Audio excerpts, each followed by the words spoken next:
Well, good morning and welcome to Live Impact News right here on the 13 News Now app. It is 10 o'clock a.m. It's a Monday and it is June 1st of 2026 here. The first month of summer has officially begun. Between it being June 1st and a Monday, it kind of feels like a week of new beginnings here at Live Impact News. And who better to help us with that fresh start, that new era than Samantha Spinacci, our producer in the house. What's up, Samantha?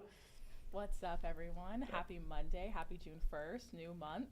It's exciting. New beginnings. And Samantha, you've been so inspirational this morning. Samantha just told us that, hey, if you're having a rough day out there, maybe you are starting something new and it's been difficult, just know that you will get through it and you'll look back on it for strength in the future. We've had a very motivational morning here on Live Impact News. Now, we've got Jeremiah Beatty live in Hampton. She's going to be joining us in just a moment here to talk about a fire on Chippendale Court that we are still learning details on. Surely Jeremiah has quite a few more than we do. This is kind of unfolding as we speak. It's an incident from this morning. So let's bring Jeremiah Beatty on right off the top, live in Hampton. Jeremiah, thanks for taking a little bit of time to join us. And we don't have a lot of details here in the studio. What are we looking at? What have you learned in Hampton?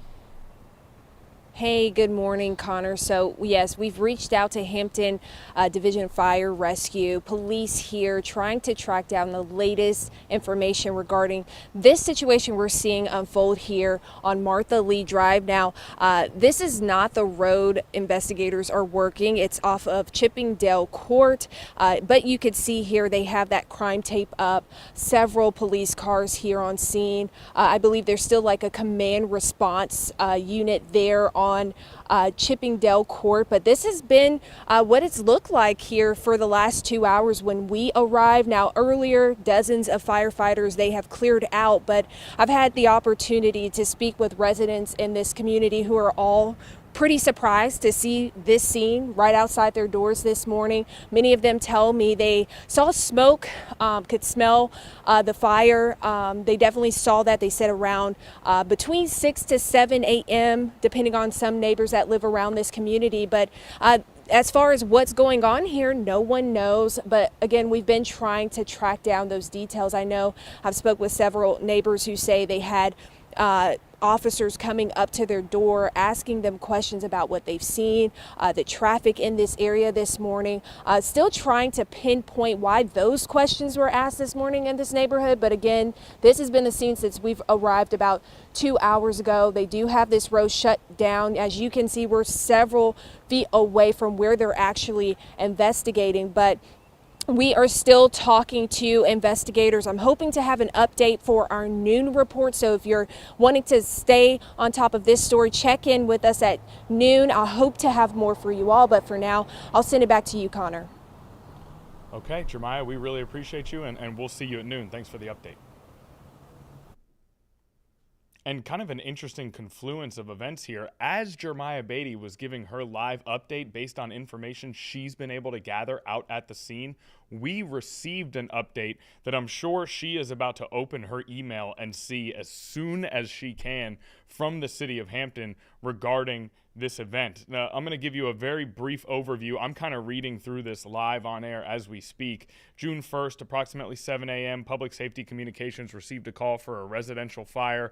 The caller noted that individuals were still inside the residence. Upon arrival, crews found a residential structure with smoke and flames visible. They noted they could hear occupants inside the residence, immediately made entry to search for them, and began an aggressive fire attack. The fire was marked out at approximately 7:21 a.m. In total, one patient was taken to a local hospital with life-threatening injuries for burn injuries, and one individual was found deceased inside the residence. The cause of the fire is unknown at this time and is under investigation by the fire marshal's office. So that is we got this as Jeremiah Beatty was talking, and obviously the devastating piece of news embedded within that update. One individual was found deceased inside the residence this morning in Hampton, and one patient at the local hospital with life-threatening injuries from burns. So just terrible news to start our morning out in Hampton, and that update just coming across our desk. And again, an inside peek into how things work. Jeremiah Beatty giving her live update to us. Shirley, as soon as she walked off camera, she opened her email. She's now receiving this update as we speak and starting to sort of reorient her reporting and move forward for her story to come at noon. So she will likely have even more details than we just gave you coming up in our noon program on 13 News Now if you want to learn more about what has happened out in Chippendale Court in Hampton. For the time being, we appreciate Jeremiah, and we just, our thoughts are with the family of the individuals who have been affected by this. So we're going to move forward here. A very busy start to our morning locally in Hampton Roads. This is really moving quickly here as we've just had a press conference start live in Bertie County. All we really know is that it's regarding a series of 3 homicide cases that have happened recently. This is the sheriff in Bertie County, Tyrone Ruffin, speaking now. Let's listen in live in Bertie. The District Attorney Office, Sharon Lee Majette, 27, of Kelford, North Carolina, was developed as one of the suspects involved in this tragic homicide of Talik Deloach. Now that suspect, spelling of his name, Sharon Lee Majette, first name is S-H-A-W-R-U-N,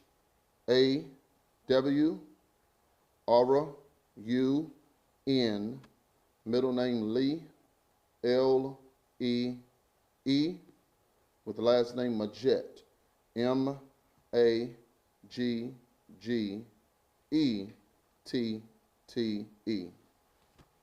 Sharon Majette of Kelford, North Carolina, was developed as one of the suspects involved in this tragic homicide of Talik Deloach. Majette was already in custody on unrelated gun charges, and this morning Majette was served with the charges of murder of Talik Deloach and discharge a firearm into an occupied vehicle. This is an ongoing case, and there are more arrests that's expected to be made in this case. Again, we appreciate the assistance of all agencies who assisted: the FBI, North Carolina SBI, District Attorney Kim Scott and her staff at the District Attorney Office, the North Carolina State Highway Patrol, Martin County Sheriff's Office, Kelford Fire Department, Bertie County EMS, Bertie County Communications Dispatchers. And again, this case is still under investigation and more arrests are expected to be made. Okay, the second homicide that we will talk about was the homicide of Paul Dudley. The second homicide case occurred on March the 1st, 2026 at 12:43 a.m. in Orlando. In this case, deputies were dispatched to 101 Commerce Street in Orlando in reference to an unresponsive male lying on the ground at an ATM machine. When first responders arrived, they located Paul Markel Dudley, who was 29 at the time of his death, of Orlando, deceased of multiple gunshot wounds. Okay, that victim name spelling is going to be Paul Markel Dudley, and that spelling is going to be P-A-U-L, middle name Markel, M-A-R-K-E-L, and last name Dudley, D-U-D-L-E-Y.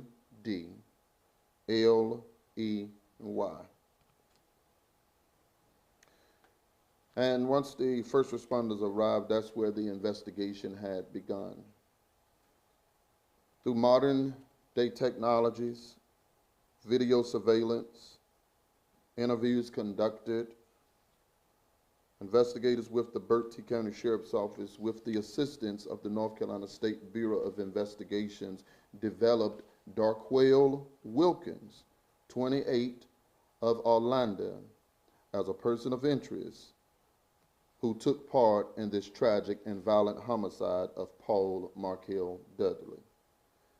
And the person of interest name spelling Darquelle Wilkins, that first name is going to be spelled D-A-R-Q-U-A-I-L.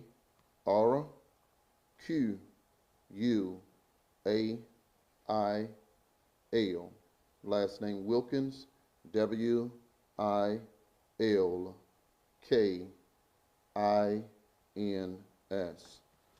Darkel Wilkins, 28, of Orlando, is the person of interest. After developing Wilkins as a person of interest, a broadcast was put out attempting to locate Wilkins for questioning. Wilkins did not come in for questioning. He did not come in for questioning, which was his right to do so.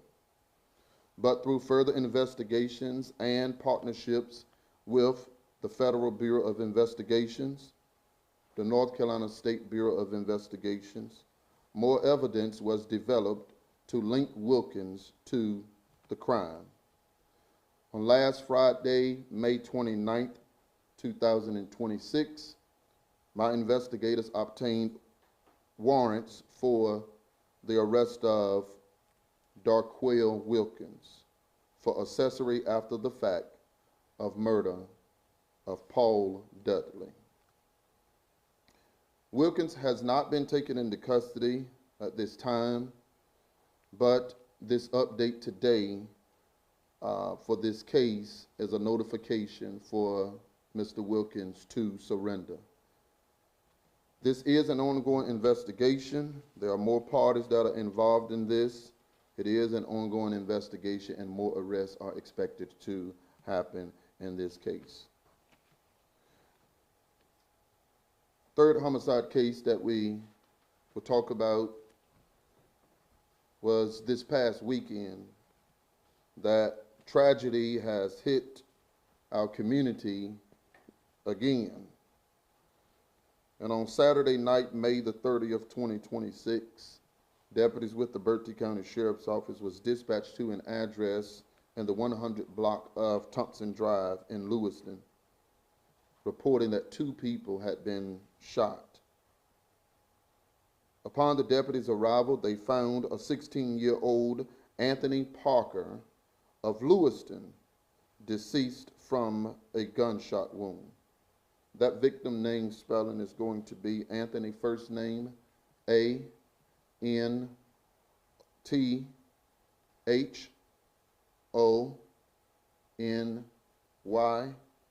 The last name Parker, P-A-R-K-E-R.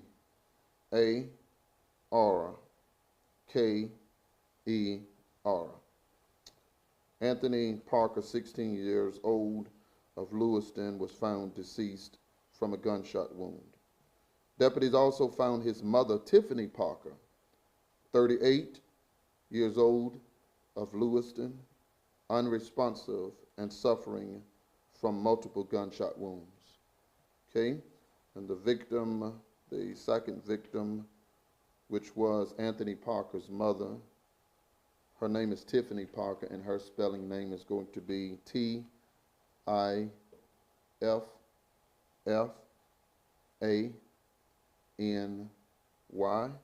with the last name Parker, P-A-R-K-E-R.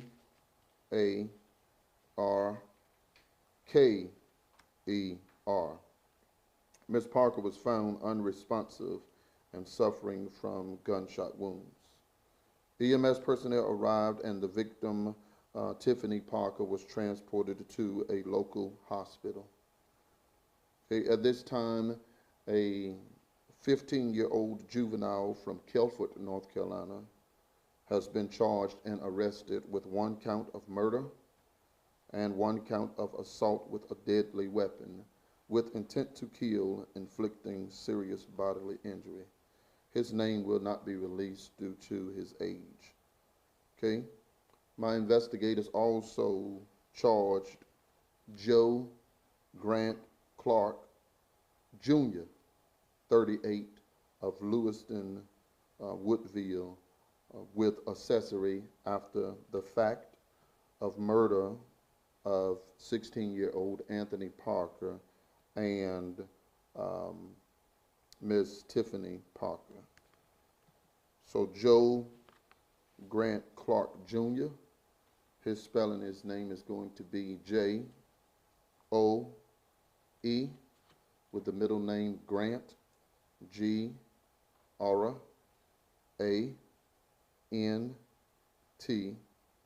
with the last name Clark, C-L-A-R-K, R. K. Jr., and he has been charged with accessory after the fact of murder for Tiffany Parker. And due to this tragic incident just occurring this past weekend, we are in the early stages of that investigation. We will not release any further information about that incident at this time as we continue to conduct interviews and unfold the timeline of events that occurred on that night. The North Carolina State Bureau of Investigations is assisting in this case, and this is an ongoing case.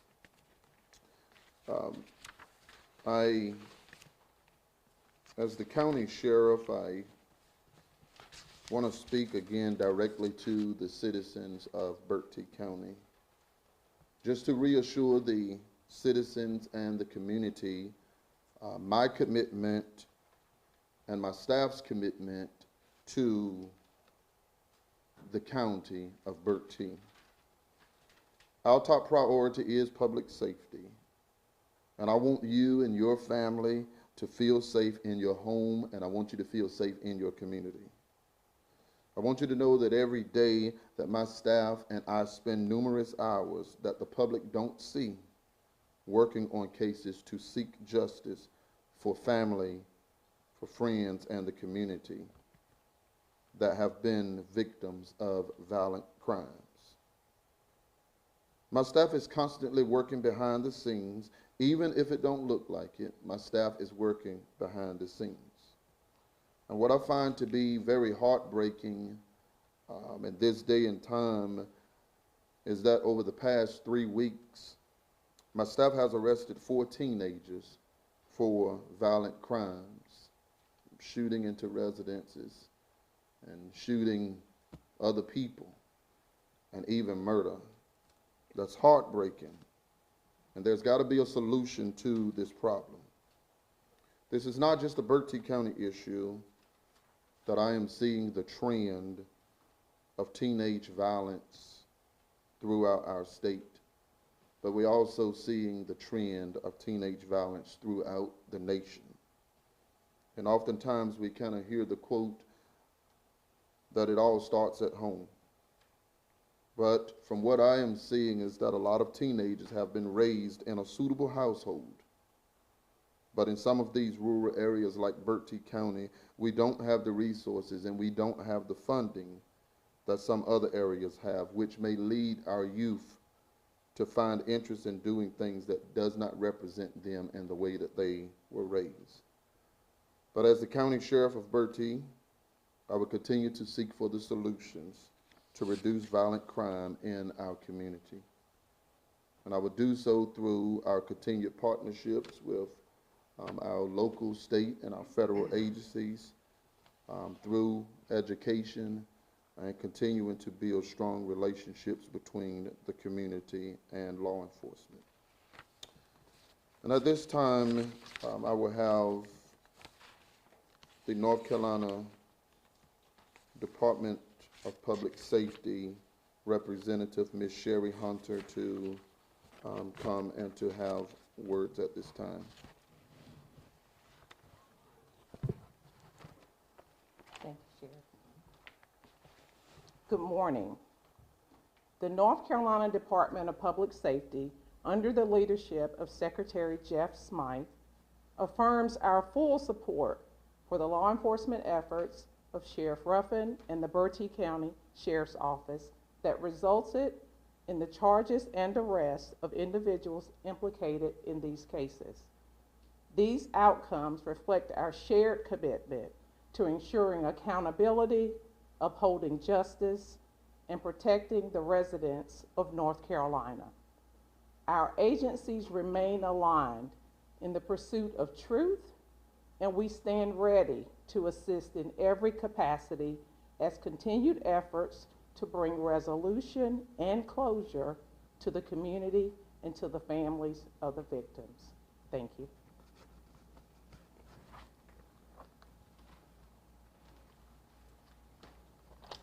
Thank you, Deputy Secretary Hunter.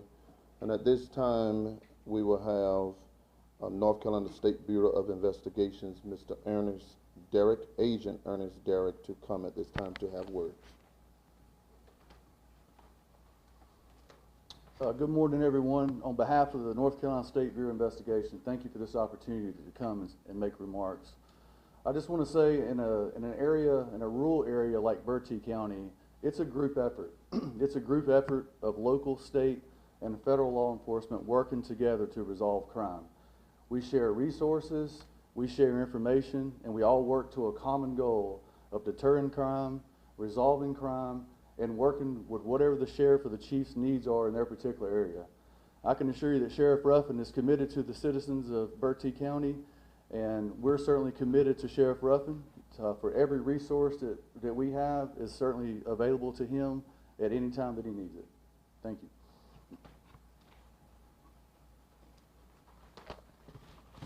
Thank you so much, Agent Derrick. At this time, this will complete our live press conference for the homicide updates, and we will be able to speak immediately after if you would like to personally talk with us on camera. Thank you very much. Are we able to do questions now? After, once we finish. Thank you.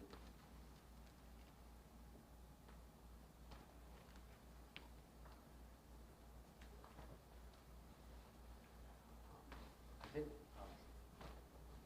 what might be easier for everyone is if you just stand right here. Right here. Is there, Sheriff, is there anyone else that you'd like to have talk?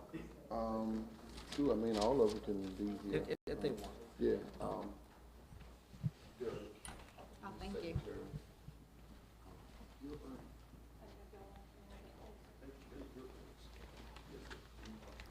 Okay, we believe there's going to be a Q&A here, but we are kind of waiting as everybody resets as far as we can tell. It's possible that there won't be a traditional Q&A, that maybe this will be more of an individual opportunity for reporters to gather with the sheriff and ask questions, but we're going to wait and see here. We're not going to go anywhere as we get those updates from a lot of information there from the sheriff, and of course just looking forward as a community in Bertie County. Hard to say exactly what's happening right now, but we're just going to kind of wait it out here together on air and see if we do have an opportunity to hear a Q&A. We actually have an interview coming up at 10:30, so we won't go past 10:30. And it does look as though it's going to be more of an individual reporters now can go and speak with the sheriff. But we are still waiting and seeing, and quite a sort of busy start to our week here, right? We were live out in Hampton with Jeremiah Beatty. Now we're live in Bertie County, North Carolina. It's rare that we have back-to-back live local events like this here on Impact News. Usually it's a much more casual mix of national, international, and local, especially starting off our week this way. But coming out of the weekend, major stories to cover in Bertie County, and then of course that Hampton House fire this morning. So we are a unique start to our week here on Live Impact News, but the good thing about this platform is we can kind of roll with whatever we need to roll with, and for now we continue to wait and see. The sheriff remains at the podium. Again, this is Sheriff Tyrone Ruffin out of Bertie County. He is still at the podium, so there's a chance that we'll get a Q&A here coming up. It appears as though questions are being asked now, Samantha, from what I can kind of vaguely hear. Okay, let's listen in once again. Talik Deloach, it was reported as a vehicle accident, and the local fire department in that district, Kelford Fire Department, had responded, and once they got to the scene, they had located the vehicle and Mr. Deloach inside the vehicle. Any other facts leading up to that, we're not sure any relations between the defendant and Mr. Deloach. And then you, investigation led to Sharon Majette. Sharon Lee Majette? Majette. M-A-G-G-E-T-T-E. That's correct. What can you tell us about the relationship between the two of them? So right now, the arrest has just been made. As of this, point, we do not have a motive of the reasoning behind, and we do not know the relations between Mr. Majette and Mr. Deloach, other than that they live in the same community, The feeling that they knew each other. possibly. Any bad blood that you've been able to determine? No, I don't. Anything that would have led to this? No. How old is the defendant? The defendant, Sharon Lee Majette. 27? No.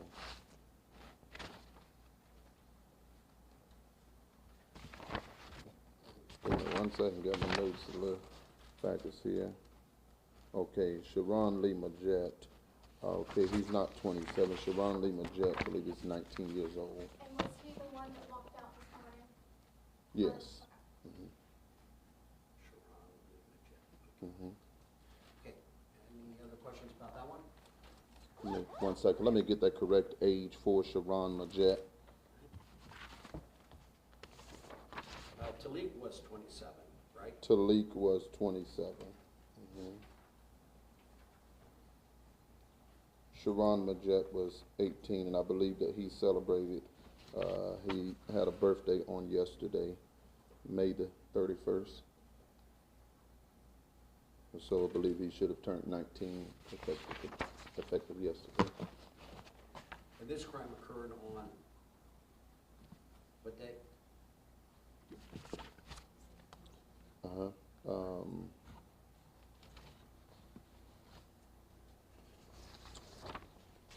This was January the 3rd, 2026 in Kelford, North Carolina. 2026 in Kelford.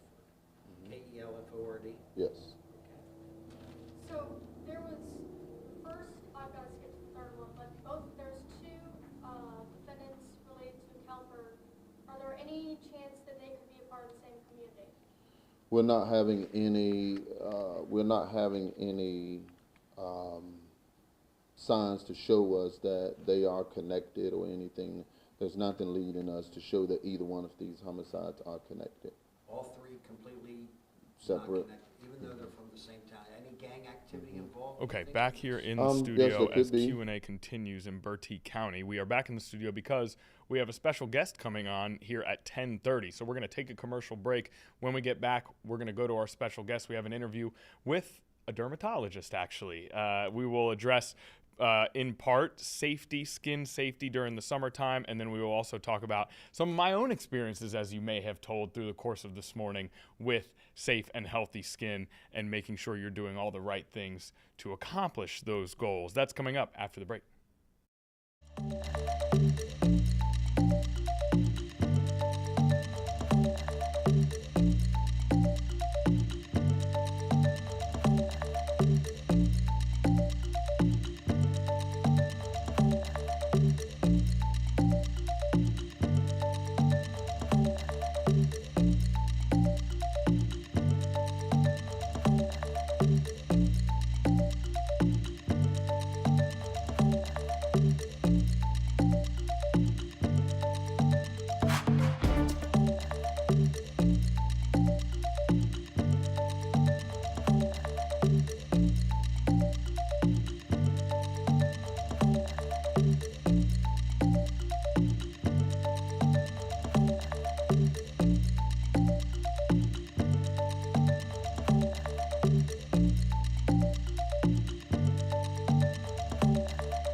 Okay, welcome back to Live Impact News here on the 13 News Now app. We're back in the studio getting ready to welcome a special guest on.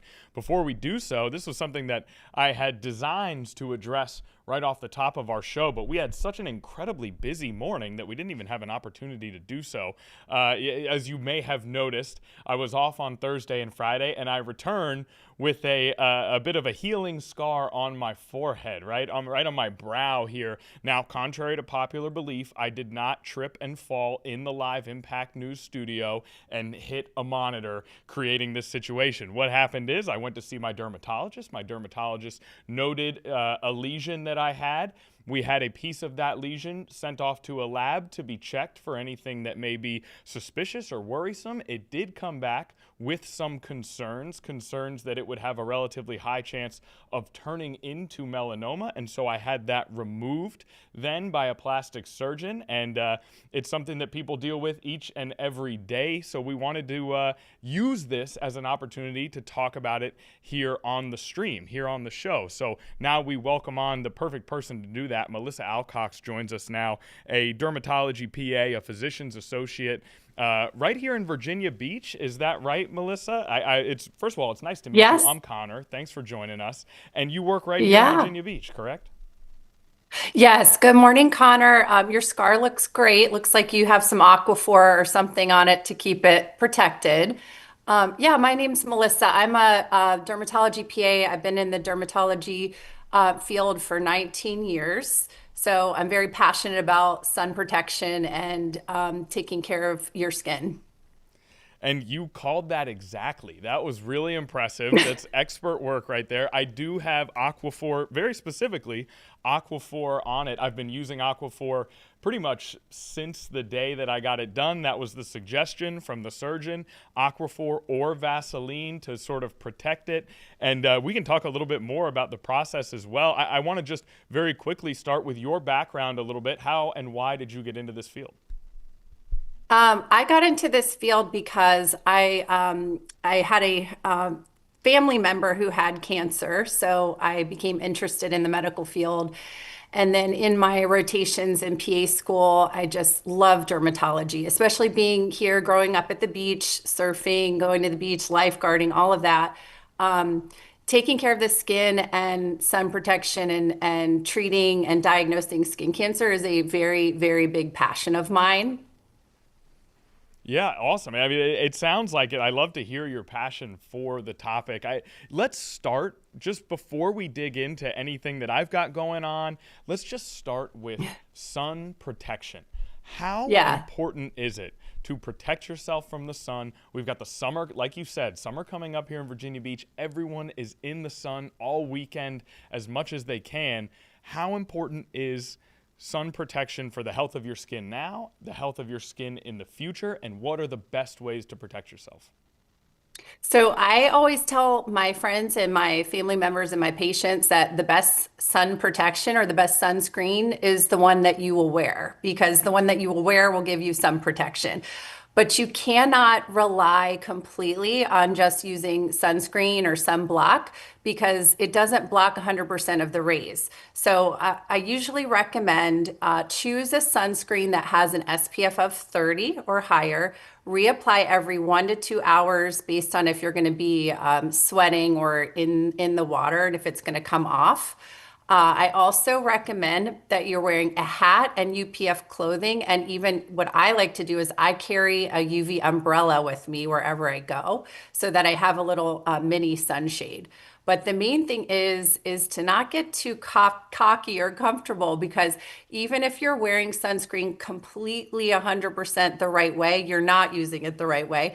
The way that they studied sunscreen was in a lab. So we're not lab rats, we're people. So we sweat, we don't apply completely. So your best bet is to do the best you can with UPF clothing, sunglasses, and sunscreen, reapplying as much as you can.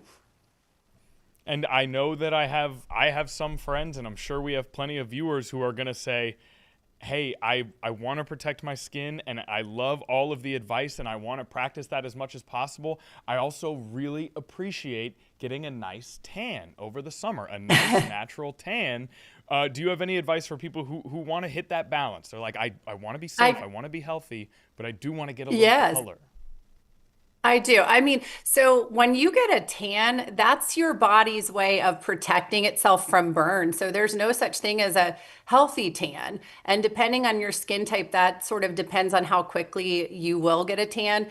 But the truth of the matter is in the summer in Virginia Beach, you're going to tan no matter what because of the reasons I already discussed, how you can't 100% protect yourself from the sun rays. So technically there is no such thing as a safe tan. That's your melanin freaking out and trying to prevent you from getting a sunburn and prevent you from skin cancer. Yeah, and I think that you make the best point, which is don't worry. You live in Virginia Beach, you are going to get tan. It's going to happen. You do not have to delay or decrease any of your protections in order to do so. And I love the way you frame that, is that tan is your body protecting itself. So take heed of that as you try to, kind of get that aesthetic that you're looking for.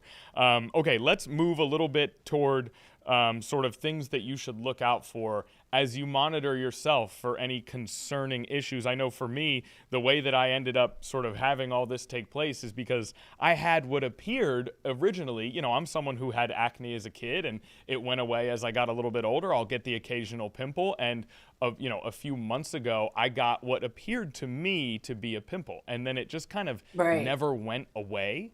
And so eventually I had to go to the dermatologist and get it checked out. When you're checking yourself, what should you be looking for as a concerning mark, mole, or bump? I mean, what do people need to look out for as they kind of are just keeping an eye on themselves in between appointments to let them know, hey, I got to get in there and get this checked quickly here rather than wait for my checkup?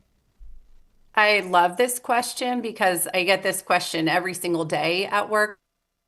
Thing I tell you is that if you have something that's not healing, like let's say a pimple that doesn't heal, that could indicate a problem. Basal cell carcinoma is the most common type of skin cancer. And it usually just looks like a pimple that won't heal. So when I say it won't heal, you're washing your face and it bleeds for no reason. It's scabbing, it's crusting, or you have maybe a mole that's starting to double in size, change color. Really, if you're not sure, just always get it checked because your best defense is your offense. So I recommend for the general person, everybody should go in once a year to see their dermatology provider and get a full body cancer screening. But you should just be on the lookout for things that are not healing or changing, and make sure that you get them looked at as soon as possible. And so just using logic, right? If you see something, like you said, that looks abnormal or is different from usual, what you may experience, you might want to go get that checked before your yearly time comes around. And like you said, I mean, how does, no matter what your family history is or what your skin type is, how important is it to just get that yearly checkup at the dermatologist? I mean, that's critical no matter who you are, right? Yeah, it's so important. And almost all insurance companies do cover a screening once a year. At my practice, we offer occasional free screenings and volunteer events where we're going to be screening people at different, events at the beach and things like that. But the main thing is if you think something's up, listen to your body. Your body's going to tell you that something's wrong. So oftentimes, like a melanoma will be something that maybe it's starting to, like I said, scab or bleed, or you have lots of moles and you feel like something is changing with it. I cannot tell you how many times I've diagnosed melanoma or other types of skin cancer just from a patient coming in and saying, I just feel like something's off with this mole or with this lesion. And then it turns out that they had a skin cancer left untreated. It could have been fatal. And you did make another good point that I would like to review, is that really all skin types should be screened once a year, including skin of color. That's also important because I'll give you a good example. Bob Marley, he is probably one of the most famous people who died of a malignant melanoma. He had a melanoma of his toe. So unless you're in there looking at the cracks and crevices of your toes, you wouldn't know that you had a skin cancer there. So it's so important for every skin type to come and get a checkup once a year.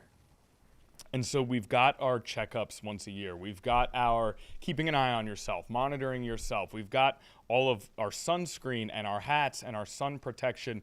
What else is there that people can do in order to protect themselves, or even beyond protect themselves, in order to maintain the healthiest possible skin? What else can people do? Are there foods they can eat? Are there vitamins they can take? Are there moisturizers they can use? I mean, what's the best way to keep yourself healthy? There's not like a simple one and done. There are some vitamins that may potentially help, but the main thing is just kind of common sense skincare. Also, if you are relying on just like your regular clothing to protect you, a regular cotton t-shirt has an SPF of maybe like a 6 or 7 in it. So that's why you can even get skin cancer on your private parts or underneath your bathing suit. So what I tell people is apply your first round of sunscreen very well. Make sure that you get enough of it on. You need about a shot glass size for your entire body. Try to reapply, wear a hat, wear sunscreen. I like like I said, the UPF clothing, and then I bring an umbrella with me, but just use common sense practices.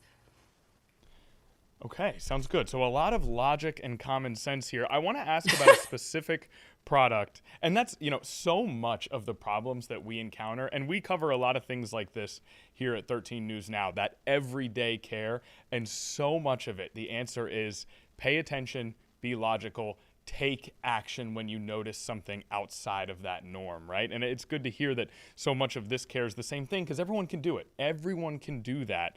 A product that actually specifically my fiance and I have debated a lot and talked about a lot is collagen. We are sort of told almost through sort of that social media zeitgeist that collagen is great for skin care. Can you give us insight into how true that is and how helpful it may be? It's a product that I hear come up anecdotally quite often with people taking it in their lives. Can you tell us what you know about that? Yeah, I think that I think it's a trend. I think it's largely a gimmick. For the most, I would say for the average person, you're getting all the protein you need from your regular diet. But if you're deficient due to some type of GI condition or medication or malabsorption problems, then maybe you do need a supplement. The other thing is, if you want to do a collagen supplement or powder, most of these are relatively safe. But I would say a large majority of collagen you are excreting through the feces anyway, not to get gross, but a lot of it you're not really absorbing. So it's more important that you're having a healthy diet that has a balance of digestible, edible protein.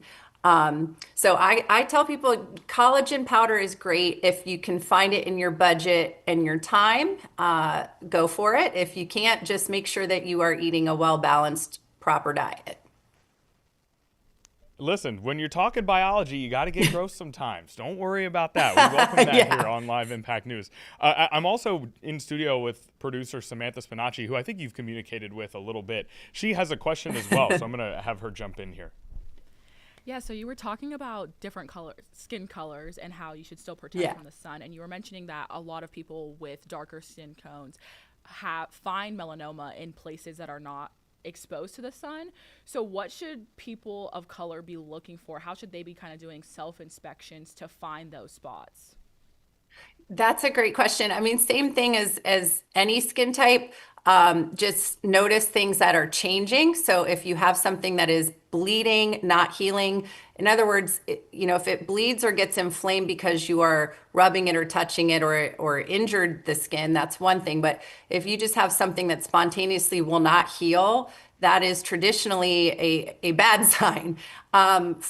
Specifically for skin of color, looking for things like acral lentiginous nevi, which means they're on the palms of the hands, the soles of the feet, inside the mouth.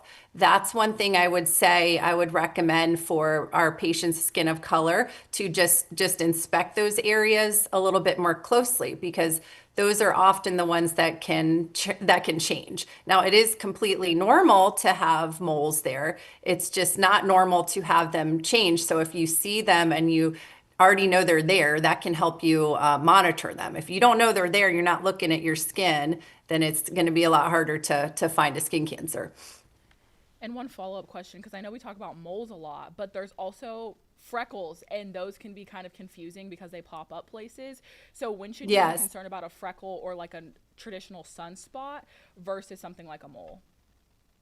Well, I don't think you, as you know, the layman needs to know the difference. You need to watch it for change. That's the main thing. So think of a freckle as a natural sunscreen. It's sort of like your own melanin, like I was telling you guys earlier. It's like the melanin kind of freaking out and trying to protect itself. So that's what freckles are. Lentiginous sunspots tend to be a little bit bigger, and you'll see them a lot on people's like shoulders and faces and things like that. But a lentigo or a freckle can turn into something called a lentigo maligna. This is a type of life-threatening skin cancer, a melanoma, that if that's left untreated, that can be fatal. Typically, though, those, when I see them, they generally speaking will kind of widen, get bigger, turn black, peel, or they'll look almost like a smudged marker. So if you put a marker down and it kind of bleeds out, that can be a sign. Okay, great to know. Thank you. Those are great questions, Samantha. Now, let's move. We've kind of looked at that skincare and how you can take these preventative measures. I want to move forward to maybe something that comes after you potentially have had something removed or have had some kind of procedure. I know that in doing research while I've kind of been healing from this situation, and I've learned a lot goes into skin healing and, proper scarring and things like that. Specifically when it comes to oxygen that is able to kind of be a part of your healing process. I'm wondering if you could illuminate a little bit about what is it important to avoid as you maybe are having things that are healing, and if there's anything that you should sort of run toward or increase as you're going through those same processes. Yeah, I like I like Aquaphor because essentially it's a moisturizing barrier that allows oxygen to penetrate. And you hit the nail on the head. You really do want oxygen in terms of healing wounds, also moisturizing wounds so they don't get dried out. In terms of scarring, there's so many products on the market, it can get very daunting to choose. I would say one of my favorites is silicone. I like silicone gel or silicone scar sheets after the sutures are out. That can help prevent the scar from getting darker, hyperpigmented, or more thick. And then another common sense thing is making sure that you are using sun protection on the scar, because the scar can turn sort of like a purple, reddish brown color or get thicker or more hypertrophic. If it's in the sun, so you can literally tattoo a scar into the skin if you're not using the correct sun protection. So aftercare simple, keep it clean and dry, allow a little thin layer of Aquaphor or a moisturizing equivalent, something like that. Keep it out of the sun, and then consider a silicone gel or silicone scar sheet. Okay, your description of tattoo a scar into your skin drew a real visceral reaction from our live studio audience here. Certainly not something that you want. This has been extremely informative. Yeah. I mean, we really appreciate you coming on and spending some time with us. Is there anything else that you want to add that we haven't touched on here? I just really appreciate that you are bringing education and awareness to this. It's so important because really skin cancer, although it can be fatal, can be so preventable and so treated. So no, I think just making sure that you are aware, like listen to your body. If you feel or see that something is off, it probably is. Go see a dermatology provider. We have lots of excellent skincare providers in our area. Please come see me anytime. And thank you so much for doing this and educating, helping educate the public on this.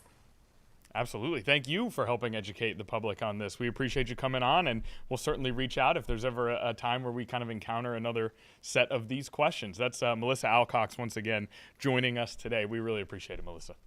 Thank you. All right. So Samantha, did you see that? How right off the bat she identified the Aquaphor?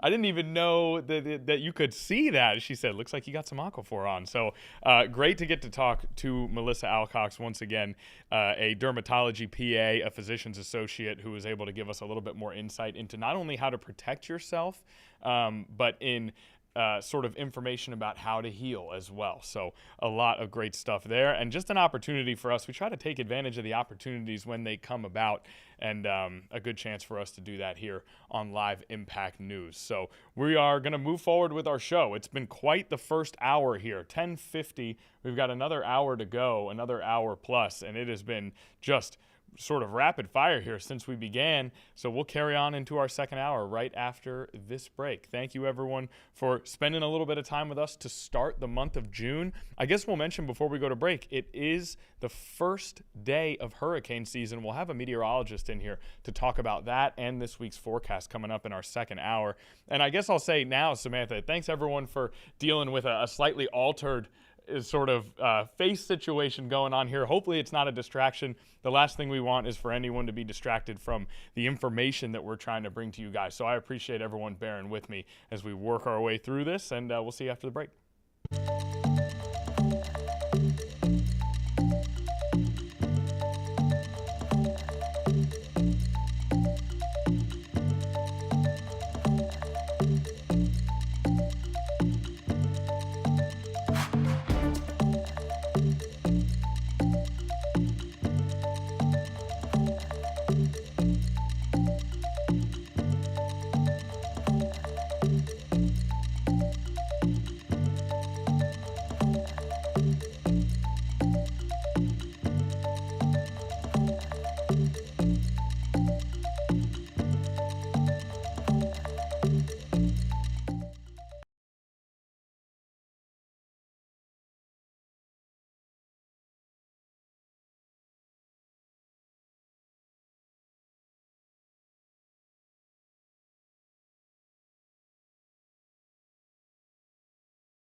All right, welcome back to Live Impact News here on the 13 News Now app.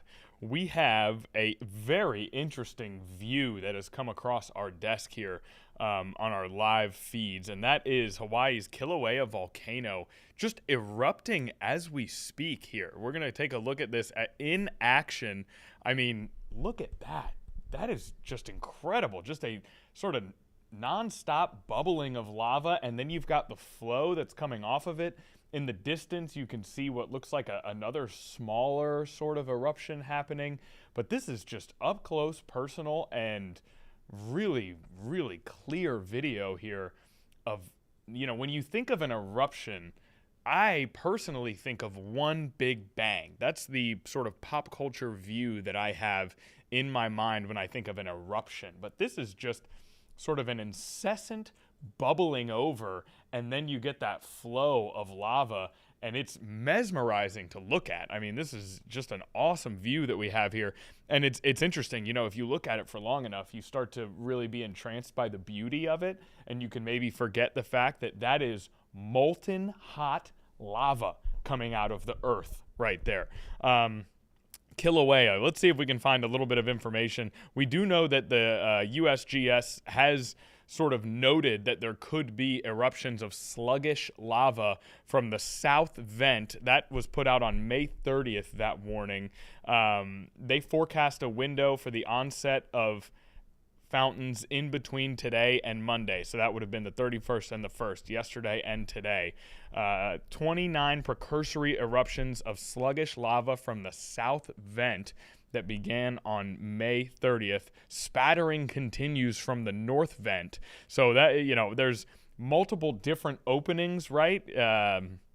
Sort of curiously called vents, which typically we associate with maybe emitting cold air. In this particular situation, they are emitting hot lava, and just a really beautiful sight to behold as this is kind of bubbling out of the earth. It really gives you a whole different view, a whole different perspective on the planet here. To think that could emit from within the planet. Now, since 1952, Kilauea has erupted dozens of times. From 1983 to 2018, eruptive activity was nearly continuous along one portion of the volcano. In 2018, 35 years of continuous activity on that particular zone ended. This would have been the East Rift Zone. We don't know a whole lot about the geography of the volcano, but clearly it has been a very active volcano overall, as Kilauea now erupting as we speak. The summit of Kilauea lies on a curving line of volcanoes, that includes Mauna Kea and Kohala. Apologies if I'm getting any of these pronunciations wrong, but this is Kilauea erupting as we speak. And again, against that night sky, just the burning, bright sensation of that lava is really incredible. And then it creates that river, which it almost looks like you're looking at, if you were looking at a waterfall that goes into a river, but you had night vision goggles and it was the dead of night, maybe it would look something like this. But rather, these are just the actual colors and sensations and viewpoints that we're getting in the middle of the night, it looks like, in Hawaii as Kilauea is erupting. And I'm really almost, you know, when you first look at it, it's the bubbling lava that really draws you in, that steam coming off the lava. But I am really more transfixed by the flowing river that has kind of sort of come down the mountain from that. Just incredible, an incredible thing to behold here.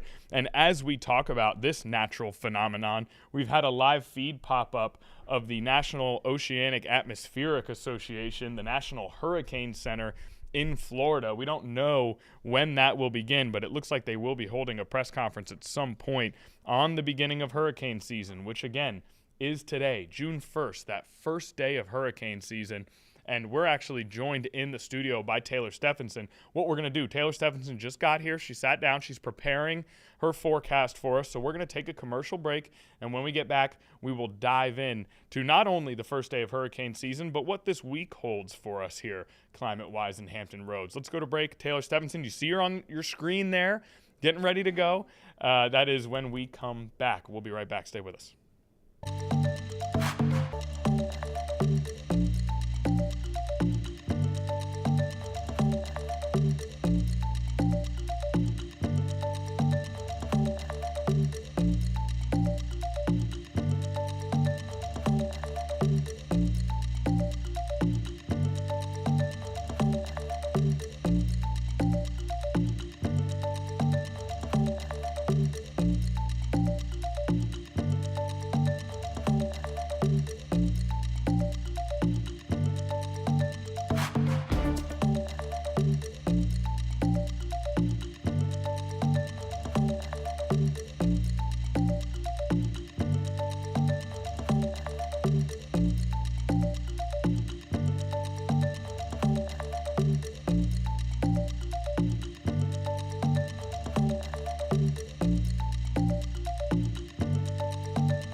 Back on Live Impact News, and yet again here, a confluence of events that is really unique timing-wise. Just as Taylor Stephenson sits down in the studio, hey Taylor. Hey Connor. We get a live press conference from the Hurricane Center in Miami, Florida, June 1st, the first day of hurricane season. So what we're going to do is we're going to listen into that press conference, not for too long, and then we'll come out and we'll have Taylor kind of build off of that as we begin our coverage of hurricane season. Then we'll get into that local forecast. For now, live out to Miami.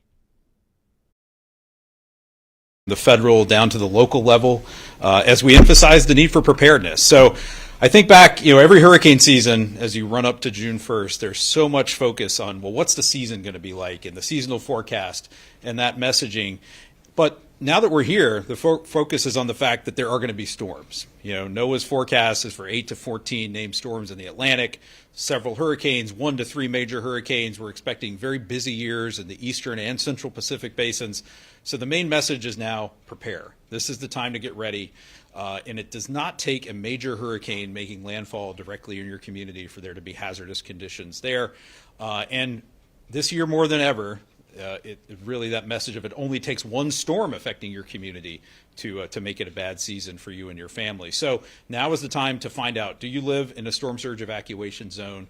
Know how you're going to evacuate, where you're going to go, how you're going to get there, how you're going to prepare you and your family to survive potentially several days on your own within your community to keep you and your family safe. Multiple days, again, of food, water, medicine, anything you're going to need to keep you and your family safe. And find your trusted sources of information. Now more than ever, it's important to find those authoritative sources of information about the storm itself and the weather and the hazards it brings, as well as what you need to do to keep you and your family safe. So that starts here at the Hurricane Center with hurricanes.gov, your local National Weather Service office at weather.gov, your local emergency managers like Pete and Clay. Those local emergency officials are going to tell you what you need to do to keep you and your family safe. Find those sources of information now. Your local broadcast meteorologists, your local media, they're going to be the ones that can translate that information about the hazards, the storm surge, the winds, the flooding rainfall, the tornadoes, the surf and rip currents, and translate that information down into what you need to keep you and your family safe. So again, welcome here. I'm going to pass it on over to Acting FEMA Administrator Bob Fenton for a few words, and welcome, Bob. Thank you. Well, thank you. Thank you for having me here, Dr. Brennan, and glad to be back at the Hurricane Center. And I want to thank our partners from NOAA and all our other partners across the emergency management community.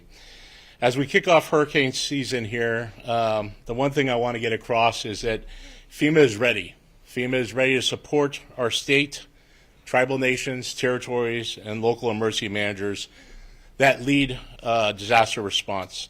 Under President Trump and Secretary Mullen's leadership, FEMA is working to be not only leaner, faster, but also laser focus on our core mission, which is helping people before, during, and after disasters. FEMA's ready. We have over 20,000 personnel ready for this hurricane season. We have 18 of our national and regional incident management teams that are able to deploy to disasters. We have 28 of our urban search and rescue teams that are partnerships with local governments across the country ready to support. We have our disaster and emergency communication teams, 6 of those ready to respond this year. So we stand ready. But readiness is far more than what we have ready to go at the federal level. It's really all the preparedness that starts year round. And over the last year and a half, since January 2025, we've trained over 1 million state, local, tribal, territorial emergency managers, local leaders, and others through courses that we provide through FEMA. In addition to that, our FEMA logistics teams are out right now working with states and local governments to understand their capabilities, but more importantly, understand where the gaps are so we ensure that we're ready to support those. And in addition to what we're doing to get ready, we have a lot of ongoing disaster recovery happening right now across the United States from the last year of hurricanes. Over the last year, we provided over $830 million of assistance to individuals from the last years of events. And we provide over $11.4 billion and over 13,000 grants to cover restoration of damaged infrastructure. It's also about partnerships. And the partnerships you see here today are critical to the success of emergency management. Those partnerships with states, tribal nations, local governments that are in the lead for disasters. FEMA stands ready to support those entities with federal resources and to coordinate the federal government's support to states and local emergency managers. Our partnership here today with NOAA and emergency managers helps ensure the public gets accurate information when needed to make the best decisions in order to protect the public. The 2026 hurricane season overlaps with a number of other major events to include FIFA World Cup and Americans 250 celebration. We are making sure that we not only prepare for hurricane season, but cover those events. So we established a task force to focus on those events this year that will not draw away from the resources we have ready to respond to hurricane season. In addition to that, we provide almost $900 million to states and local governments to prepare for those special events this year. Bottom line, states and communities lead. FEMA and our federal partners are ready to support. One of the key members, and Dr. Brennan talked about it, is Americans all over the country. And we need to make sure that even with all the planning and coordination we're doing, that every American has a critical role to play in disasters. The time to prepare is now, and that time has to happen before a storm is on the way. So make sure that you have a plan, make sure that you build a kit, stay informed, sign up for alerts, pay attention to trusted sources, whether it be the National Hurricane Center or your local officials. And the other key thing is make sure that you have insurance. Whether that be insurance or flood insurance is critical. It takes about 30 days for flood insurance to become active policy. In disasters, it's shown us that insurance pays far more than what we have paid for disasters. If you look back at studies over the last 5 years, insurance pays almost about $80,000 on your losses to your home, whereas FEMA pays on average about $4,500. So to recover whole, insurance is critical to that.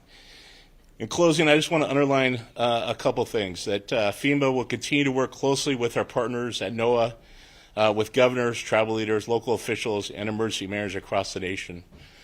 President Trump has nominated Cam Hamilton for the FEMA administrator, and we have been connected at the hip as he goes through the Senate confirmation process. He's ready to, and once he goes through that, he'll be ready to assume, if confirmed, the role of the FEMA administrator. And so we work very closely together to make sure that that happens seamlessly as we go into this hurricane season. Just want to say he's a great American and will be a great partner to our communities and our states and local governments, and a great leader in emergency management. We're committed in FEMA to support communities before, during, and after disasters, strengthen our partnerships, and help individuals, families get better prepared. I appreciate your continued coordination of these partnerships. And now I'd like to invite Miami-Dade Emergency Manager Pete Gomez to the podium. Thank you. Thank you, Bob. Thank you, Dr. Brennan. As you see here, this is what we talk about collaboration. We're here with some of our partners that help respond to all these disasters. And Bob mentioned it. It's about preparing for the community. Make sure that you prepare.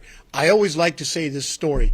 I'm one of the members of one of the 28 National Urban Search and Rescue Teams, and I've responded to a bunch of disasters throughout this country. And when we've gone to many of these hurricane-stricken areas like Katrina, Mississippi, the west coast of Florida, a lot of times there's destruction like you wouldn't believe. And I asked the survivors, why didn't you evacuate? And it was always the same story. It was because we lived through hurricane such and such, and we thought this one wasn't going to be as bad. And to Dr. Brennan's point is, all it takes is one. It doesn't matter if you got 3 named storms or you got 8 to 16 storms that are going to be coming this way. All it takes is one. The last time Miami-Dade got hit with a real bad weather event wasn't even a hurricane. It was 2017 Irma, and as it came through Miami-Dade County, it was not a Category 1 hurricane. I know that because Rob Moyeda told me that from the National Weather Service. And yet it caused hundreds of millions of dollars in damaged buildings and debris in response to this thing. So what I like to say to the community is, please be prepared. You heard it from Bob Fenton, right? Create a kit, have a plan, Know your evacuation zones. Know whether you're in a storm surge zone or what storm surge zone you're in, and know whether you got to leave. The wind isn't the most dangerous aspect of the risk of hurricanes and storms. It's the water, right? We hide from the wind and we run from the water. So if you live on the East Coast, that means you're going to get some storm surge and some of these hurricanes. Just know where you're going to go. That should be part of your plan. Doesn't mean you got to leave the state of Florida. It just means you got to get out from that storm surge zone and go to an area that's going to be safe. Doral is a great place to come to Hialeah. Some of these places that are higher away from the coast, and just make sure you get into a safe building. Know who you're going to go to. Notify your family members, say you're coming. As part of your plan, if you've got medical conditions and you take medications, make sure you have your medications. Make sure you have a new prescription, because if power goes out, you might not be able to get an electrical prescription from the doctor's office, right? If you got animals, right, know what you're going to do with the animals. We have pet-friendly shelters. We can bring you to a pet-friendly shelter. If you got medical conditions, if you're an elderly patient and you need us to come get you, we encourage you to sign up for the Emergency Evacuation Assistance Program that Miami-Dade handles. We will actually come and get you and take you to an evacuation shelter, right? And if you are going to be going to an evacuation shelter, know what you got to bring, right? And as you prepare, you're preparing your kit, know what you got to bring in that kit. Have enough food, right, for 3 to 7 days. Have enough water, 1 gallon of water per person per day. So you got to know all these things. If you're going to evacuate, make sure your gas is topped off on your vehicles. If you got a boat, the admiral's going to close down those bridges at some point. Know what you're going to do with your boat. That should be part of your plan, right? So now's the time to make sure you got all those things squared away. If you got a lot of things around your house, secure them, because they become projectiles in storms. Now's the time to make sure you get all those things. Thank you very much. And now I'm going to introduce my partner in crime from Broward County, Clay Pacheco. And we're going to introduce our partner in crime, Taylor Stephenson, who joins us now. Taylor, we just heard about all those preps that are being taken. FEMA officials, county officials. It's the first day of hurricane season. June 1st is always that day. We can kind of build on this however you like. I mean, where do you want to take the fact that this is the first day of hurricane season? What's most important for people to know today? Because it's the first day of hurricane season, I want people to know that this is a time to start preparing, right? Because we don't really expect any tropical activity over the next 7 days, which is the good news. And the Hurricane Center just said, we're working on our preps. We're working on, making sure that everyone knows their safety plans in terms of when things may strike. So I am watching for just over the next few weeks any type of tropical development. And as I mentioned, I am not expecting any tropical development here in the Atlantic Basin for the next 7 days. Now, here's a look at what the National Oceanic and Atmospheric Administration, which is NOAA, has forecast for this 2026 hurricane season. Now, the average for any hurricane season is around 14 named storms, 7 hurricanes, and 3 major hurricanes. Now, the forecast from the NOAA hurricane experts is 8 to 14 named storms, 3 to 6 hurricanes, and 1 to 3 major hurricanes. So they're expecting a below normal to possibly near average season. So right now, just with that preliminary information, this is good news, right? We're expecting a below normal to near normal hurricane season.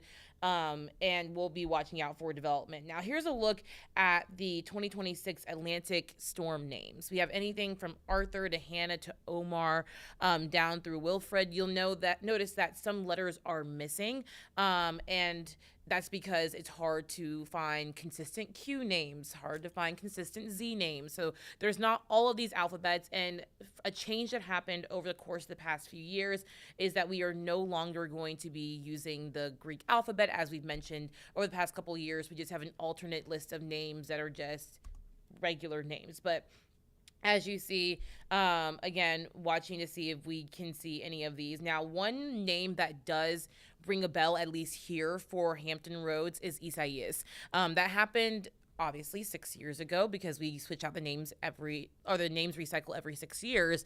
And Isaias actually came up the East Coast, knocked out power to Virginia. And I actually remember that specifically because my grandma at the time, she was living in Portsmouth and had called me and was like, this storm named Isaias is coming up. And I was like, yes, it's coming. And it brought down power to the area. And at that time, it wasn't even a huge hurricane. As it rolled up the East Coast, disintegrated into a tropical storm. So just know that, regardless if it's a strong tropical storm, a weak Category 1 hurricane, those effects can be the same: power outages and losses. That's why during this time of the very early hurricane season, when water temperatures aren't as warm, tropical development isn't as active, this is the time of year when you start to really prep for those things. So here's a look at tracking the tropics. Again, no tropical activity is expected over the next week or so, but we'll continue to watch out for that. The Eastern Pacific, a little bit more active, and with the El Nino, we're expecting a little bit more activity on the other side of the country. Now, in terms of tropical Atlantic activity, now as you can see, the peak of hurricane season usually comes around August, September into October, where our peak date is right around September the 10th, but we are here right at June 1st.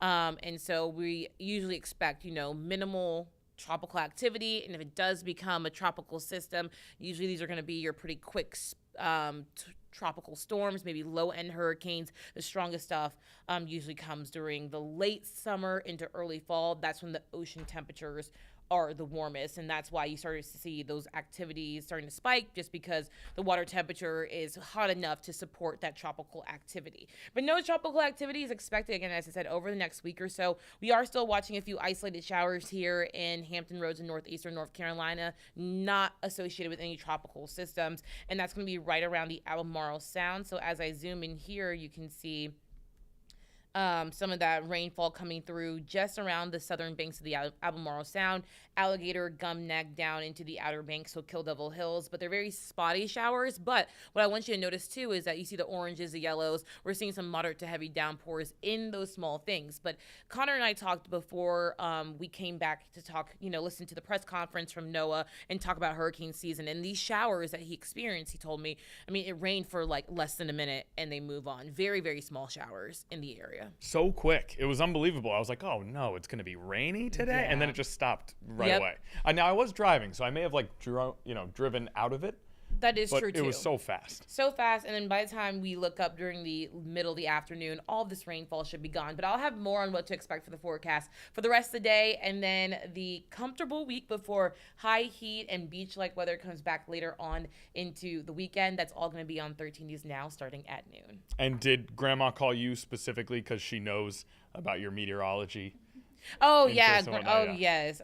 Trust me and trust and believe. My family, my friends, they all call me. It can be anything from what's happening in the current day or I'm going on a trip. What's the forecast for Miami? And I do everything. Yes. So. Well, I hope they're Venmoing you because that's a little bit of extra work there. Yeah. So if you're in the Stephenson family and you ask Taylor for a forecast, you got to throw her a couple bucks as well. Just a couple bucks. All right, Taylor, you're the best. We'll see you on 13 News Now at noon for a more full forecast.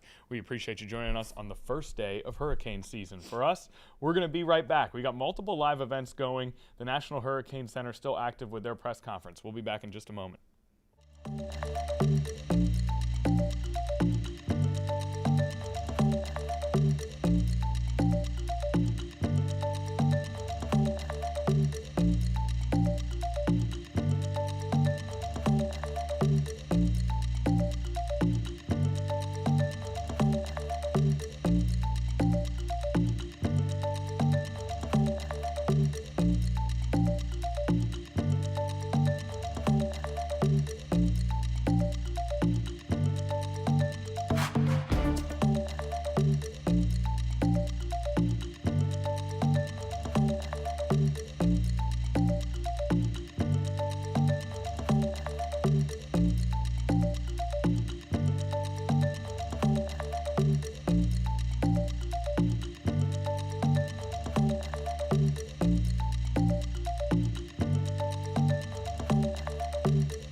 Okay, we're back here on Live Impact News on the 13 News Now app. It's 11:26 a.m. We're about 3/4 of the way through our stream, and it has been a remarkably busy one. We've had a guest, we've had a meteorologist, we've had multiple breaking local events.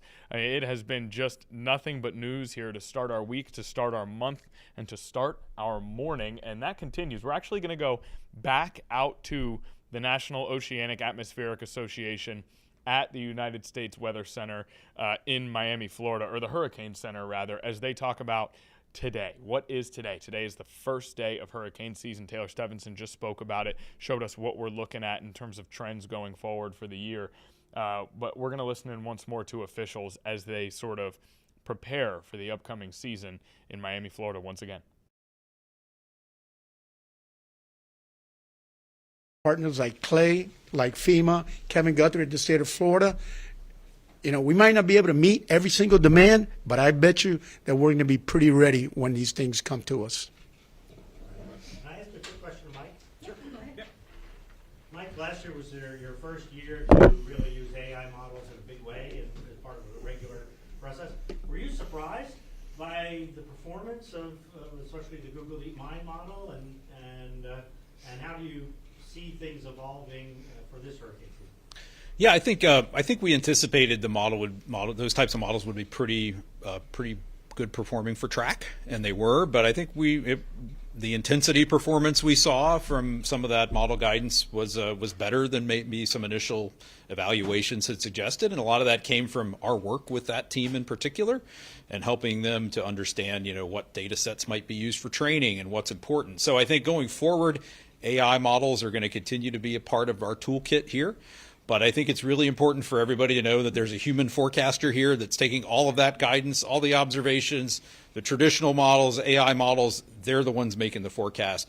They're the ones turning what is a track and intensity forecast into hazard information. Where is the storm surge going to be? Where are the winds, the flooding, rainfall? That in turn helps Pete and Clay to make those decisions about evacuations and other life-saving efforts. So it's another tool in the toolbox, and we look forward to continuing to work in that direction in the future. Hey, Glenn. Glenn Wheeler, WPBF West Palm Beach. So the GFS already spinning stuff up near Florida. I met one of your wonderful interns here. How important is it to have these young, social media savvy people ready to go for all kinds of stuff that's jumping up on the internet right now? Yeah, communication, I think, is the challenge of our age. Weather forecasting, hurricane forecasting is immensely better than it was 20 or 30 years ago, but communicating that information is perhaps more challenging, even though we have a lot better information to communicate. And we have to reach people where they are. Traditional media, social media, all the different platforms that people operate on. And we have to make sure, as I mentioned in my opening comments, that we point people to those trusted sources of information. There's a lot of information out there that is not trustworthy, that is not helpful. We have to all, within this large community, amplify the trusted sources of information to ensure that people get the credible information they need to make the right decision. Anybody else? Oh, José, sí. Esta pregunta para Pete Gómez. Pete, Para Pete. La importancia de la tripulación de los cazahuracanes, esa información que mandan ellos a los equipos en tierra para la detención de emergencia, ¿es valiosa o no? Cuéntanos sobre eso. Disculpe, pero repite la parte que está. La importancia de la data de la tripulación de los cazahuracanes. Oh, the hurricane hunters. Yes. Okay. Bueno, I'm going to say it in Spanish, so I can say it. So he's asking me how important is the data from the hurricane hunters that send the data to the National Hurricane Center, the National Weather Service. For us, it's extremely important because they're the ones that are giving us the information. They break down that data, they interpret it, they decipher it, and then they give us all this information that we use to make critical decisions, for example, evacuations, right? So extremely important to have all the data. La pregunta es que la importancia de la información que viene de los Hurricane Hunters, y es súper importante para nosotros porque ellos son los expertos estos, los científicos son los que hacen y usan esa información que ellos nos dan a nosotros esa información después que ellos la hacen los análisis y nosotros usamos esa información para hacer ciertas decisiones de importancia, por ejemplo, cuando evacuar ciertos lugares. Sí, yo quiero preguntar acerca de cómo están preparando todas las personas que no son residentes de los Estados Unidos y vienen producto del mundial. That's a great question. Tremenda pregunta. So she's asking me, what are we doing to prepare for all the visitors that are going to be coming for the World Cup? We've been preparing for the World Cup for about 2 years now. And one of the things that we prepare for, there's a lot of security concerns. There's a lot of human trafficking concerns. There's a lot of concerns that the World Cup is going to bring to Miami-Dade County. And we've been planning for it with our sheriff's department, with our local law enforcement, with all the emergency managers, with our federal partners. You can name the acronym, and they're in this planning process. We also prepare with the local and the local government type organizations and non-governmental organizations like the Greater Miami Conventions and Bureaus, the hotel associations, to get that messaging out. And again, FIFA and the host committee have all been putting out messaging, and we will continue to put out that messaging to all of those visitors that are coming into Miami-Dade County, because you got a lot of people that are from, for example, the Scots are coming in June and July. You know what the weather is like here. Those poor folks don't know what they're going to get hit with the temperature rise when they get here. So, yes, we've been preparing for it. Buena pregunta. ¿Qué estamos haciendo para preparar a todos los visitantes que van a venir aquí por la Copa Mundial? Nosotros llevamos ya casi 2 años preparando para el evento oeste con nuestros compadres como CLE y las organizaciones federal y todos los gobiernos locales, el departamento del sheriffs, los departamentos de policía, bomberos, para preparar. Y el mensaje que le vamos a mandar a todas esas personas.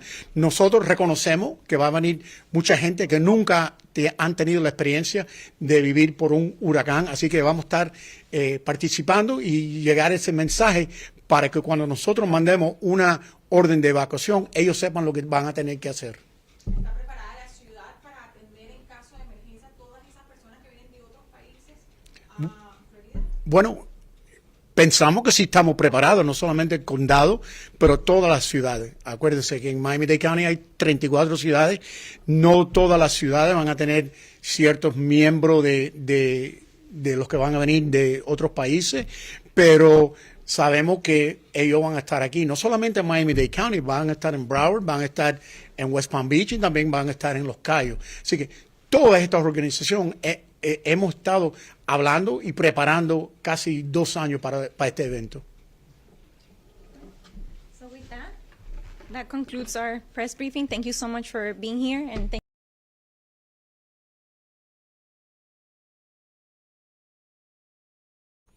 All right, welcome back to Live Impact News here. Welcome back into the studio. You've been with Live Impact News the whole time. That press conference has just wrapped. First day of hurricane season. A lot of preps to come, including the upcoming World Cup, making sure everyone is as safe as possible for that. It's going to be all throughout North America, including here on the East Coast. Now, let's take a commercial break. When we get back, we have the Florida Attorney General talking about OpenAI, one of those preeminent artificial intelligence companies, and holding that company and others accountable. We'll likely go to that when we return, but first, a quick commercial break.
Okay, we've got the Florida Attorney General speaking about OpenAI. He had a big sign on the podium that said accountability for OpenAI. Again, this is the Attorney General. So what are we looking at here in terms of his approach to OpenAI, an artificial intelligence company?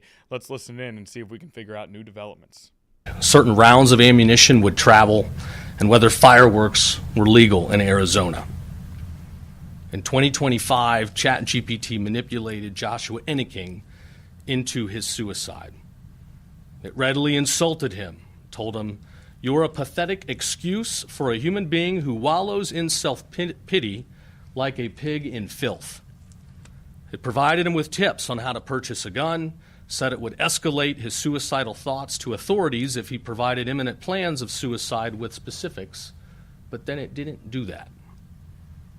Following extensive conversations with ChatGPT, Jesse Van Rootsteller killed 9 people in Tumbler Ridge, British Columbia.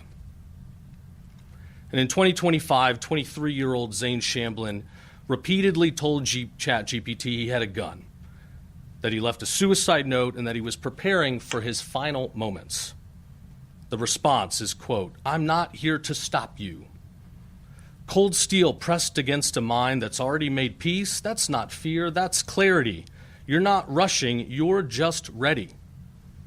Its final message to him before he shot himself was, quote, "Rest easy, King. You did good." I think you get the picture how serious this problem is. Again, technology is here. We're not running away from it. We need to lead and get out ahead of it. It can be useful. It can be a helpful tool. In fact, we're using AI concepts to better track down child predators, to scan the internet and find people trying to go after our kids. There are good things that can be done, sure.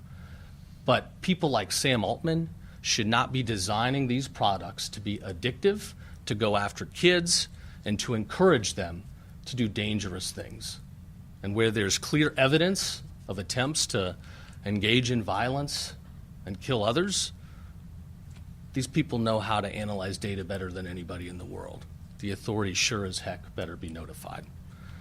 So today we're going to send a message to OpenAI. Get ready for a fight, and there's not one more important than this right now. I want to thank our attorneys that have worked on this case. I think it's a monumental generational lawsuit to bring about needed change that protects our kids for the long term. I think we have a duty as parents, as state leaders, to leave our world better for them than we found it. And it's an ever-changing and advancing world. It scares me sometimes, so we got to stay one step ahead of it, and that's what we do here in Florida.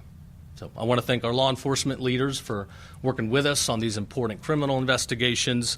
I want to thank parents like Erica for being alert, for speaking up, for wanting to step in and protect our little ones. And thank everybody at home for paying attention. If you're a parent and you're not aware, you heard these statistics, 8 or 9 years old, and they're using ChatGPT for advice. That would scare me as a parent. I'm thankful mine aren't that old yet. So wake up, figure it out. You're the first line of defense, and you can save lives. So with that, I will turn it over. First, we have FDLE Special Agent in Charge, Mike Duffy. Thanks for being here, Mike.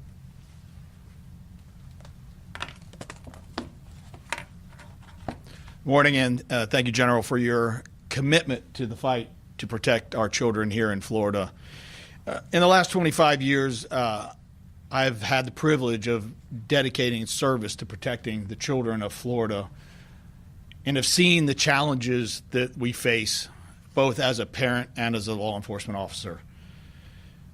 It's tough as a parent to keep up, and as you heard the statistics from the General, to keep up with being a parent and to keep up with the technology that our children are using is a challenge.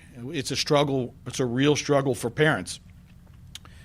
In today's fast-paced world, the technology that the children leverage, that they use for good, to be creative, to be able to engage and leverage the technology for good, the AI platforms are built to create productivity, to help you be creative in your world. But oftentimes, the good things are created for the bad. In the case of AI, we see far too many bad actors finding ways to leverage AI to blur the lines between human interaction and bots on the internet. It becomes a challenge for not only law enforcement to disseminate the difference between those, but it also becomes a challenge for the children whose brains are still developing, who are so young and naive to the fact of who they're talking to and what they're being told. As the general just mentioned, the belief factor is real. The children want to believe what they're being told. So today, as technology and AI platforms try to take a step proactively forward, they seem to be taking multiple steps backwards. You hear age verification being put out there. Let's age verify. Well, age verification is very flawed, as we've seen with other platforms out there trying to protect kids, saying that they're going to take pictures, they're going to do something to protect the kids. As in every environment, the children, the bad actors, they all find ways around these guardrails. About every platform today is putting an AI bot at your fingertips, no matter what platform you use. These children are using all kinds of platforms to communicate. And AI is saying, we're here to help. We're here to help you. Well, as you heard, it's here to help, but with no rules. Today, we struggle as a country, we struggle as a state, because the AI companies have no guardrails. There is no language that protects the kids or any user on that platform. They are built for business. They are not built to protect the kids. If you look at all the industry we regulate as a country, we regulate the FCC. We regulate banking. Why can't we regulate and protect the kids using AI? We seem to have an issue there with trying to step in and put some guardrails in place to protect these kids. So I will say thank you to the General for your commitment. Our kids are as precious as anything we have in this state. So I promise you, as a law enforcement officer, we will continue to use the tools that we can to protect the kids against the technology that, as their brain is being developed, causes them harm. So thank you very much, and that is all.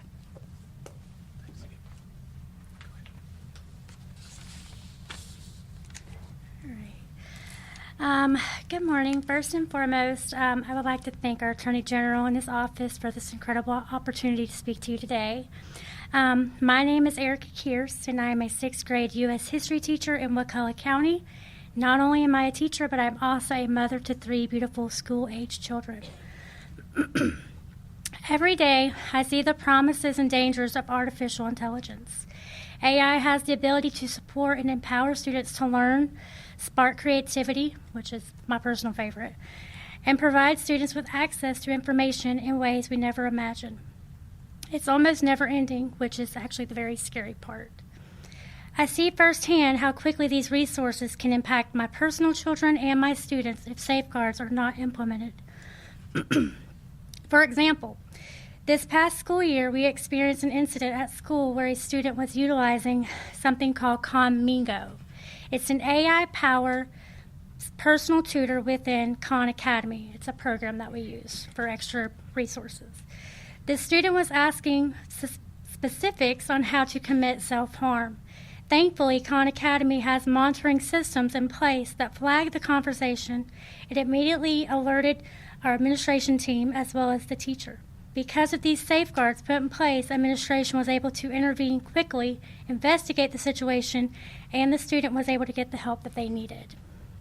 And thankfully, I was able to see him walk out the doors the last day of school. So, experiences like this and the evil acts orchestrated to harm others reinforce something that many educators like myself already know. When extremely powerful technology is placed in the hands of children, safety measures must be put in place. And if not, then there needs to be accountability. As a teacher, I have also witnessed significant changes in student behavior over the years. Students today often struggle with face-to-face communication. Unfortunately, some students will do anything to not participate in class discussions, debates, speak in front of their peers because they lack in social skills.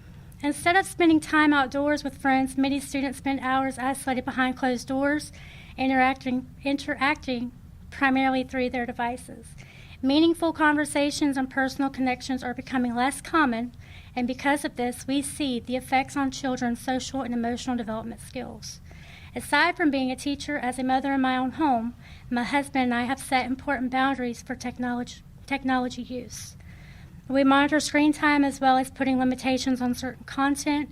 We enforce rules that keep their devices like iPhones, phones in general, iPads out of their bedrooms at night. Trust me, our children do not agree with these decisions, but our job as parents is to protect and keep them safe.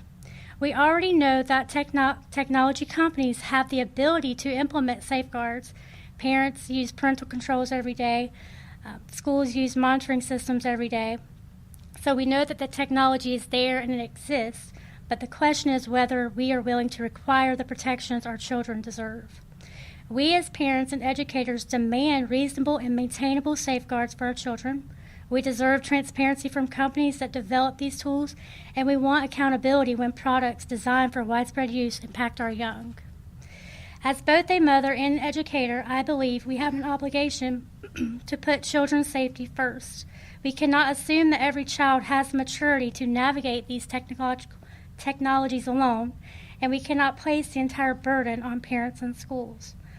So I want to thank those who are working to address these concerns and advocate for stronger protections for our children. The decisions we make today will shape the environment in which the next generation learns, grows, and develops. Our children deserve innovation that serves them, protects them, and helps them thrive. So again, thank you, Attorney General James F. Meyer, for your leadership and commitment to this important issue. Your dedication in protecting our children from these challenges and the dangers they face in today's world is truly appreciated. So thank you again. Thank you for being here. So we'll have the legal complaint tied to our press release on our website here within the hour, so you can see the specifics of the arguments that we're making. But at the end of the day, we believe that OpenAI and its ChatGPT and Sam Altman personally are liable for potentially up to billions of dollars based on the widespread harm to kids and the deception where they have actively marketed and told parents that this is safe for use, and it is not. So we will hold them accountable in court. We look forward to working with other states out there that want to protect kids with the same fervor that we do, and we'll keep fighting the good fight. I also want to announce, the legislature a couple of years ago passed House Bill 3. It was a bill focused on protecting young kids from the dangers of social media use. The legislature here in Florida limited access to these social media sites where kids under 14 would not be allowed access. They're not mature enough, they're not ready for the dangers that are out there. We've seen ample evidence of self-harm mental health issues, serious physical ailments, depression, addiction, all related to the attributes that go into social media. The push notifications, the scrolling wheel, videos that start on their own, various techniques that are designed to keep people addicted and on their screens. And kids end up today on their screens 5, 6, 8 hours a day. This is not healthy. The legislature wisely passed that law. The big tech community fought us in court, arguing that the First Amendment gives them the right to have little kids on the applications. Thankfully, we've been successful in that legal fight, and we recently were notified that Meta has gone fully compliant using best efforts to keep kids under 14 off of Instagram and their applications. When it comes to 14 to 16, there has to be a parental consent feature where parents can go in and, after educating themselves on all the various controls and tracking and monitoring resources that are available to them, they then can approve once they're involved. It just shows that, big companies that are smart and have smart people, they can get these things done if they want to. So I want to commend. All right, strong words from the Attorney General from Florida there, James Youthmeyer, speaking about consequences that may be to come, or at least the pursuit of consequences for some of those major AI companies, very specifically the harm that they may have done to children. Now, in that particular instance, he gave multiple examples of situations where kids asked ChatGPT questions, oftentimes regarding violence against others or themselves, and ChatGPT's answers in no way deterred them from that violence or from those outcomes. We'll also add that early in the month of May, there was news that attorneys representing the family of the Florida State University shooting victim had filed a federal lawsuit against OpenAI and its artificial intelligence platform ChatGPT, alleging that the company could have done more to prevent the shooting. So again, that Florida State University shooting, we actually had the alleged perpetrator in court here last week on Live Impact News. That lawsuit brought particularly against OpenAI and ChatGPT, and now the Attorney General of Florida speaking about his own action that he'll be taking against OpenAI and ChatGPT. And he even mentioned Sam Altman personally, in addition to OpenAI and ChatGPT, could be liable for what he said up to billions of dollars. I believe we'll see where this goes, but we'll also see more and more lawsuits like this as the proliferation of OpenAI is something that is being reckoned with by all sectors of society now. So we'll continue to cover that in a big way going forward. For now, we're going to take a commercial break. When we get back, we'll have a few more minutes to cover one or two more stories and then wrap the show. We'll be right back.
Okay, welcome back to Live Impact News. This show really flew by. Samantha and I were kind of remarking to each other how quickly that went. We just had so much news this morning, a lot saved up from the weekend that needed to be reported on today, plus some very special guests. We end the stream with another piece of breaking news.